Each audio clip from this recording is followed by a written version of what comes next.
Agora a gente vai falar do comportamento da função tangente, prestando especial atenção aos sinais que ela assume em cada um dos quadrantes, beleza? Então, vamos lá. Se a gente começar lá do ângulo zero, qual que é a tangente de zero? Pô, se eu traçar a reta, ela vai bater lá no eixo das tangentes justo no zero. Então, qual é a tangente de zero? Zero. Tá fácil. Pô, por que a tangente de zero é zero? Lembra que tangente é seno dividido por cosseno? Se o seno de zero é zero e o cosseno de zero é 1, zero dividido por 1, zero, certo? Agora, o que acontece quando esses ângulos vão aumentando? Quando esses ângulos estão crescendo no primeiro quadrante, eles ficam positivos, certo? E aí, de propósito, eu pedi para essa reta parar aí no 45 graus, no π sobre 4. Por que eu pedi para ela parar aí? Porque a tangente de π sobre 4 é 1.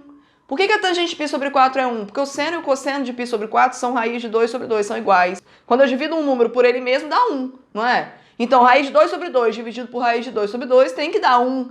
Esse é a tangente 1. Lembra que quando a gente falou de seno e cosseno, o seno maior de todos era 1. E o menor de todos era menos 1. Mesma coisa para o cosseno.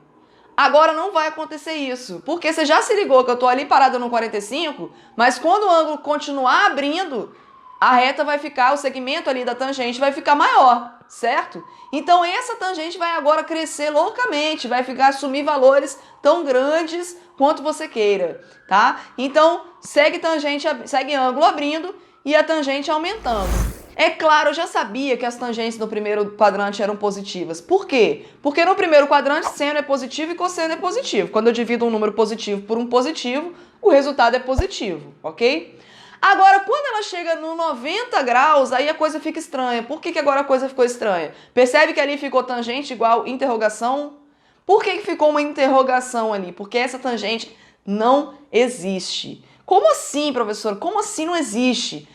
Qual que é o procedimento? Marca o ângulo. Se marcou um ângulo de 90 graus, o ponto que representa esse ângulo está lá em cima, não é? No 0, 1.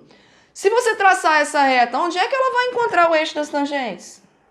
Não vai encontrar em lugar nenhum, porque as duas retas vão ser paralelas, certo? Então não vai acontecer esse segmento que você queria que acontecesse lá no segmento, na reta das tangentes, no eixo das tangentes.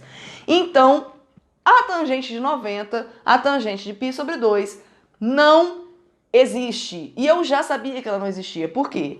Porque tangente, seno de 90 é 1. Cosseno de 90 é 0.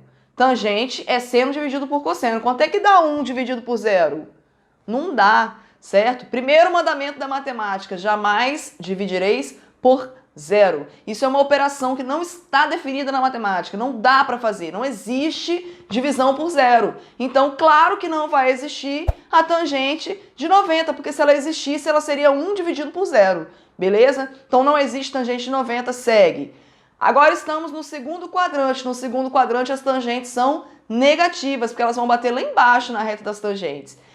Eu já sabia que era negativa, eu sempre já sabia. Por quê? Porque no segundo quadrante, seno é positivo, mas cosseno é negativo. Quando eu divido um positivo por um negativo, o resultado é negativo, beleza? Cheguei no 180 graus, no π.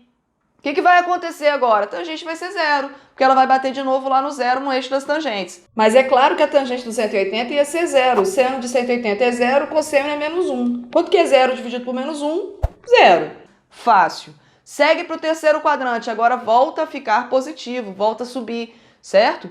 E aí no terceiro quadrante é positivo por quê? Porque no terceiro quadrante seno é negativo e cosseno é negativo. Divide um número negativo por um negativo, o resultado é positivo. Então tangente, claro, no terceiro quadrante, positiva. Beleza, cheguei no 270 graus, 3π sobre 2. Qual é o problema agora? O problema é que, de novo, não vai existir tangente. Por que não vai existir tangente de novo? Mesma razão, você vai ter uma reta paralela que não encontra o eixo das tangentes em nenhum momento, né? A gente diz que encontra no infinito, como a gente não chega ao infinito, as duas retas paralelas não se encontram, certo? E aí, então, essa tangente também não está definida, também não existe, tá? Esse símbolo aí com E ao contrário cortado, para quem nunca viu, é o símbolo matemático que significa não existe, certo? E aí, de novo, a mesma razão. Porque o seno ali é menos 1, o cosseno é 0.